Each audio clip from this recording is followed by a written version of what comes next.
I was ecstatic when I first heard Robert's going to what I think is a franchise headed straight north. And then about 30 seconds later, I heard our Adam Schefter say on SportsCenter, expect the Cleveland Browns still to take a quarterback with the #2 overall pick, and I'm going to have to presume, that would be one Carson Wentz. And as soon as I heard that, Stephen A., my heart fell, and I said, what? No, no, no, no, no. RG3. Here we go again with Kirk Cousins all over again. In fact, Robert should start calling Carson Wentz Carson Cousins, because we're going to have a repeat of what happened to RG3 in Washington.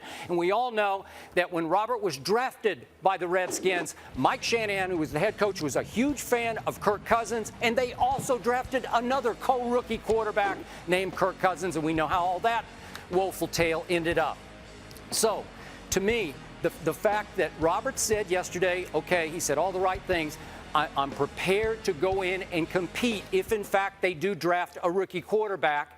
I don't want to hear it. Stephen A., I'm fearful of the battered confidence and battered legs of Robert Griffin III. Even though he was out of, he didn't play a snap last year, is he really prepared mentally to jump right into the fray and compete with a Carson Wentz who's incredibly impressive? He had a big pro day yesterday. The Cleveland Browns fans are going to be clamoring from the start for Carson Wentz.